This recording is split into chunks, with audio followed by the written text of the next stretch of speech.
Exercise 6.4 question number 7. Prove that the area of an equilateral triangle described on one side of a square is equal to half of the area of the equilateral triangle described on one of its diagonal. देखिए कह रहा है कि एक square है, तो मैं इसका नेमिंग कर दे रहा हूँ और थोड़ा सा पिक्चर भी बनाना मैं सिखा दूँ। तो देखिए कह रहा है कि यहाँ दो इक्विलेटरल ट्रायंगल है। एक इक्विलेटरल ट्रायंगल जो कि साइड पर बना है, तो देखिए हमने साइड पर इक्विलेटरल ट्रायंगल हमने बना दिया, इसका नेमिंग हमने ई कर दिया। और कह रहा है कि एक और इक्विलेटरल ट्रायंगल है जो इसके डायगोनल पर बना है, तो मैंने ये वाला देखिए ये पिक्चर मैंने आपको बनाकर दिखा दिया। तो हमें यह प्रूव करना है कि उस इक्विलेटरल ट्रायंगल जो कि इसके एक साइड पर बना है, यह दूसरी इक्विलेटरल ट्रायंगल जो इसके डायगोनल पर बना है उसके एरिया का हाफ होगा। तो यही प्रूफ करना है। तो चलिए हम इसके यहाँ पर पिक्चर है जो कि बना हुआ है और अभी मैंने बनाकर भी दिखा दिया। तो सबसे पहले हम लिखते हैं गिवन, क्या इंफॉर्मेशन गिवन है। लिखिए two equilateral triangles,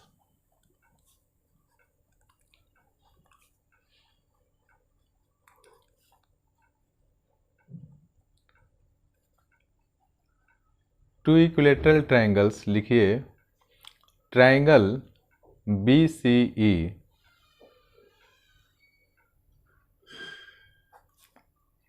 triangle BCE and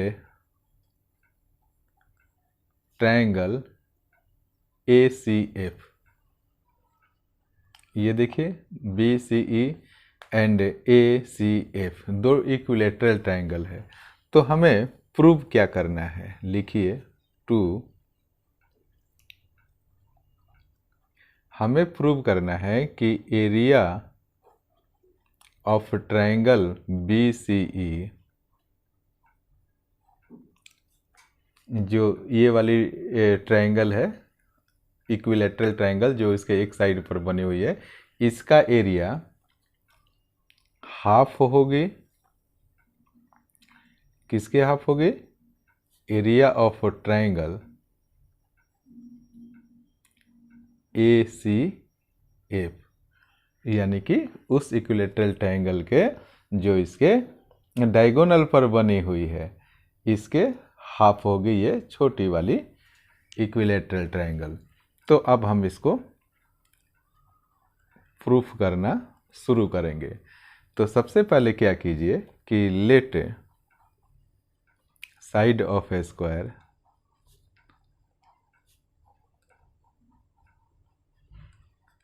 square के एक साइड को आप लेट कर लीजिए। तो हमने मान लिया इसे x।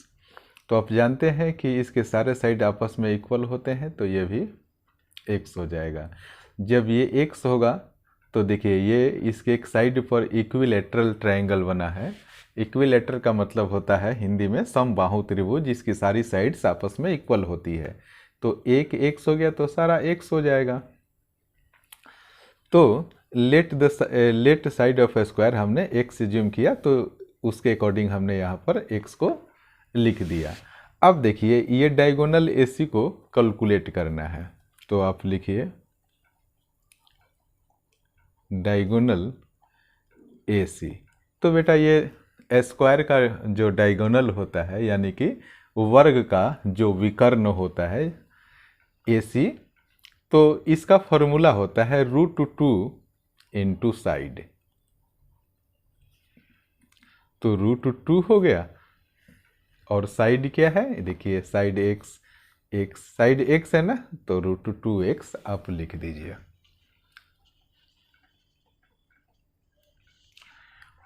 अब देखिए अब हम ट्रायंगल BCE ये वाली ट्रायंगल और ACF हम दोनों ट्रायंगल को लेकर कैलकुलेशन करने जा रहे हैं। तो मैंने लिखा ट्रायंगल BCE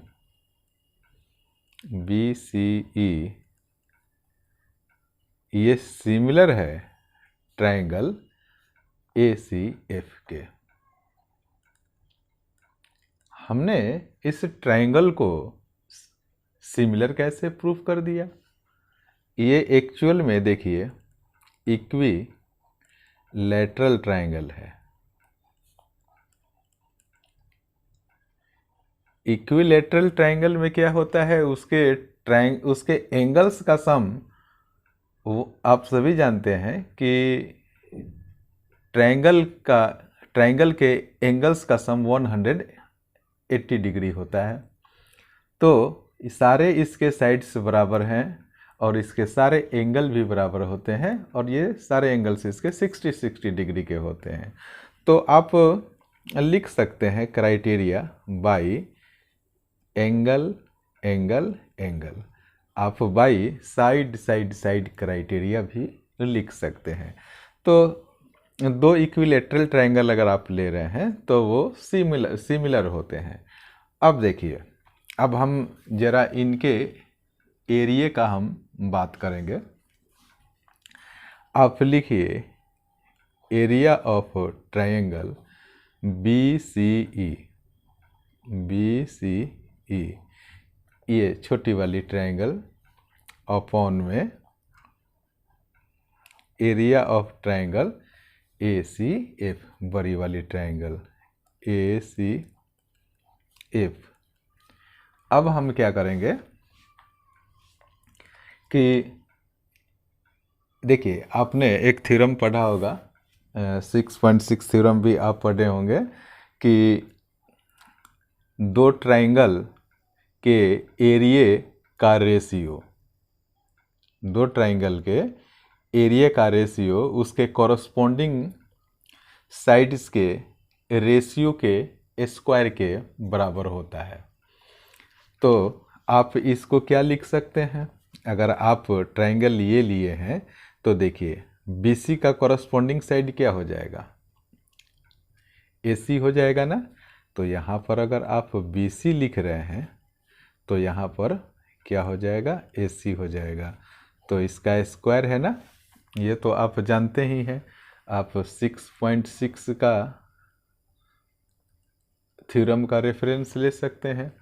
अब देखिए, आप BC का वैल्यू जरा देखिए कि BC का वैल्यू कितना है। वो हमने x हमने लेट किया था। और देखिए डायगोनल, AC डायगोनल है ना, तो AC डायगोनल कितना आया है? √2x आया है। तो यहाँ पर इसके डायगोनल के जगह पर √2x लिख दीजिए। जब ये इक्विलेटरल ट्रायंगल है AC और F, तो इसके सारे साइड्स आपस में बराबर होंगे तो सारा √2x हो जाएगा। इसको √2 और x लिख दीजिए, सारा आपस में बराबर हो जाएगा। तो AC की जगह पर हम क्या लिखेंगे? √2 लिख देंगे और ये x लिखेंगे। इस पर स्क्वायर है तो आप भी स्क्वायर लगा दीजिए। अब इसको थोड़ा सा कैलकुलेट करेंगे। देखिए x पर x स्क्वायर है तो x स्क्वायर इसको लिख सकते हैं √2 में, और √2 से मल्टीप्लाई करते हैं तो फाइनल 2 आंसर आता है। हमने 2 लिख दिया और यहाँ पर भी x है तो ये x स्क्वायर हो जाएगा। अब x स्क्वायर से x स्क्वायर कट जाएगा तो यहाँ पर क्या बचा? 1/2 बचा। तो अब आप देखिए इसको हम आगे कैसे लिखेंगे। आप इस पार्ट को एज यूजुअल उतार दीजिए। Area of triangle BCE upon area of triangle ACF is equal to 1/2। अब यहाँ पर हम क्या करेंगे? क्रॉस मल्टीप्लाई करेंगे। तो देखिए पहले ऐसे हम मल्टीप्लाई करते हैं, 2 multiply by area of triangle BCE is equal to 1 में इससे मल्टीप्लाई करेंगे तो as usual area of triangle ACF आ जाएगा। अब हम क्या करेंगे? यहाँ से आप area of triangle B C E लिख दीजिए। तो ये 2 मल्टीप्लाई में है तो इक्वल के जब राइट में जाएगा तो देखिए डिवाइड में 2 चला जाएगा, यानी कि area of triangle A C F हो जाएगा। और यही चीज़ हमें प्रूफ करना था। क्वेश्चन नंबर 8 को देखेंगे। A B C and B D E are 2 equilateral triangle such that D is the mid point of B C. Ratio of the areas of triangles A B C and B D is. हमें calculate करना है। क्या calculate करना है? Ratio of the areas of triangles A B C and B D E. तो वो ratio क्या होगा? ये ए बी सी और डी ऑप्शन दिए हुए हैं, आपको इसे सॉल्व करके इसके रेशियो को बताना है। तो चलिए हम शुरू करते हैं। तो लिखिए ट्राइंगल, ये देखिए ट्राइंगल ए बी सी बड़ी वाली ट्राइंगल है और एक दूसरी ट्राइंगल है बी डी ई, और ये दोनों ही ट्राइंगल क्या है, कर रहा है कि इक्विलेटरल ट्राइंगल्स है। तो हम शुरुआत करते हैं। सबसे पहले हम लिखेंगे कि triangle A B C similar triangle B D E. अब हमने इसे सिमिलर क्यों किया? क्योंकि हम जानते हैं कि इक्विलेटरल ट्राइंगल्स जो होते हैं, आप लिख दीजिए इक्विलेटरल ट्राइंगल्स आर सिमिलर। क्यों होते हैं? आप जानते हैं कि इसके सारे साइड क्या होते हैं? इक्वल होते हैं, और इसके सारे एंगल्स भी इक्वल होते हैं। ये बहुत कॉमन सी बात है। अब देखिए यहाँ पर B और C हमने क्या किया कि इस BC को हमने क्या कर लिया, X हमने लेट किया है। अभी देखिए हम कर क्या रहे हैं, अभी आपको बताया जाएगा। Let BC is equal to X। इसमें ये भी कह रहा है, जिसका चर्चा करना पड़ेगा, कि D is the mid point of BC। यहाँ पर एक जो साइड है BC, इस BC साइड पर क्या है, D क्या है, एक मिड पॉइंट है। तो चलिए अगर हम BC को X मान लेंगे और इस BC का D मिड पॉइंट है, तो ये दोनों आपस में बराबर हो जाएगा। तो अगर हमें BD कैलकुलेट करना होगा तो हम क्या लिखेंगे? तो BD कैलकुलेट करना होगा तो आप पूरे X जो लेंथ है उसको आप 2 से डिवाइड कर दीजिए, यानी कि आप उसे 2 से भाग कर दीजिए, हाफ हो जाएगा। अब यहाँ पर आप बता भी दीजिए कि D जो है इज ए मिड पॉइंट। अब देखिए area of triangle ABC, area of triangle ABC upon में ये बड़े वाली ट्राइंगल की एरिया अपॉन में एरिया ट्राइंगल BDE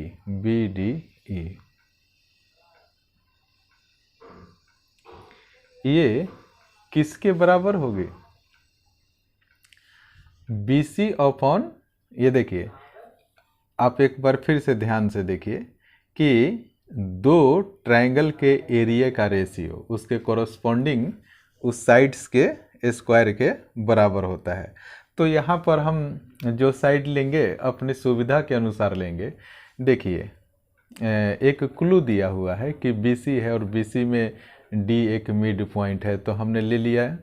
ABC की बात हो रही है तो बड़ी साइड BC को हम ले लेंगे।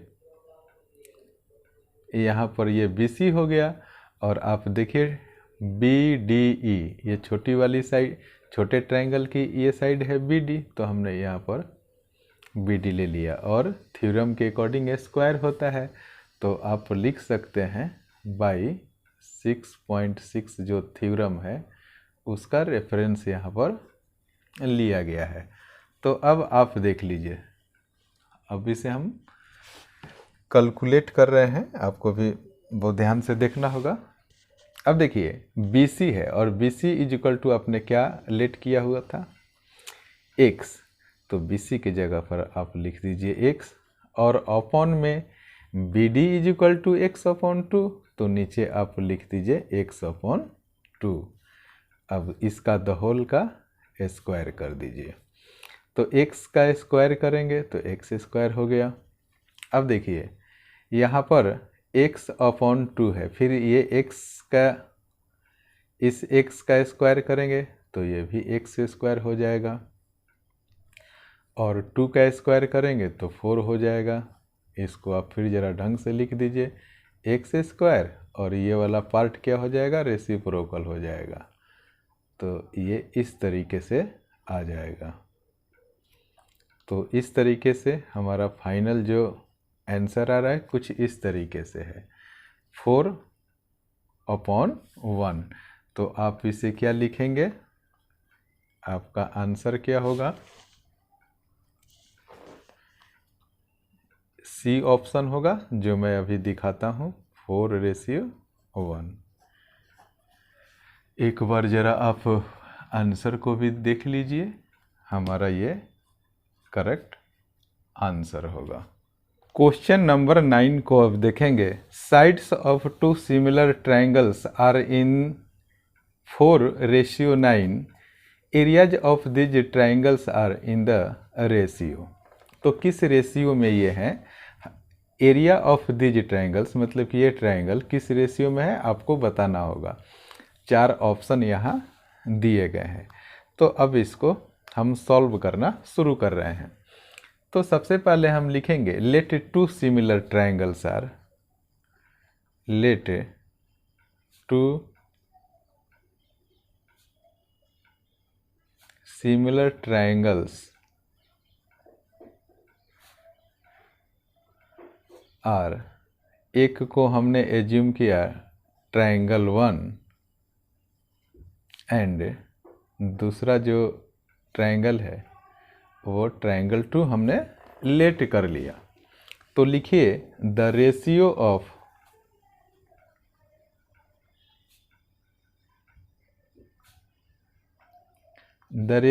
Of areas of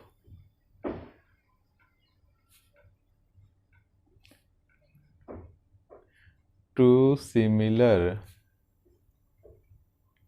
triangles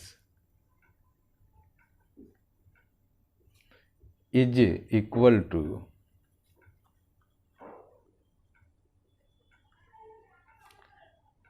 the square of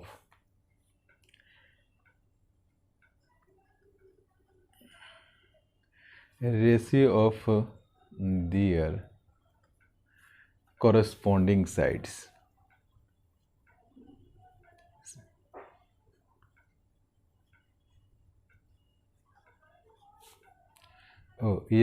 ये डी है, कॉरस्पॉन्डिंग साइड्स। देखिए कहना ये चाह रहा है कि सबसे पहले हम लिखेंगे, फिर मैं बता रहा हूँ। ट्रायंगल 1 ये सिमिलर है ट्रायंगल 2 के, तो आप लिखिए एरिया ऑफ ट्रायंगल 1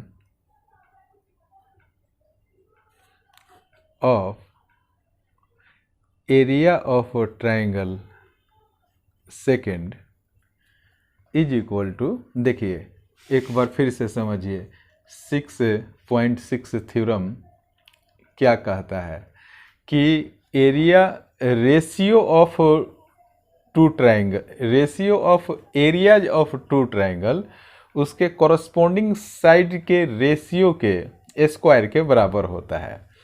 तो क्वेश्चन में ये देखिए कह रहा है कि sides of two similar triangles are in the 4:9, ये रेशियो 4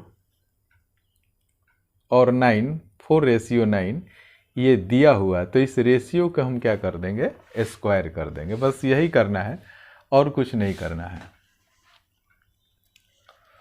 तो यहाँ पर आप 4 का स्क्वायर करेंगे जब आप, तो ये 16 हो जाएगा, और 9 का स्क्वायर करेंगे तो ये 81 हो जाएगा।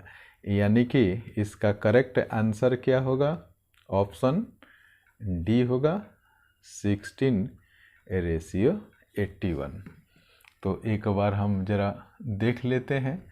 ये देखिए 16:81। इस तरीके से हमने क्वेश्चन 9 को भी सॉल्व कर लिया। मैं उम्मीद करता हूँ कि आप लोगों को मेरा वीडियो अच्छा लगा होगा, और अगर आप मेरे चैनल पर नए होंगे तो आप कृपया मेरे चैनल को सब्सक्राइब कीजिए और मुझे भी मोटिवेट करते रहिए। Thank you so much for watching this video.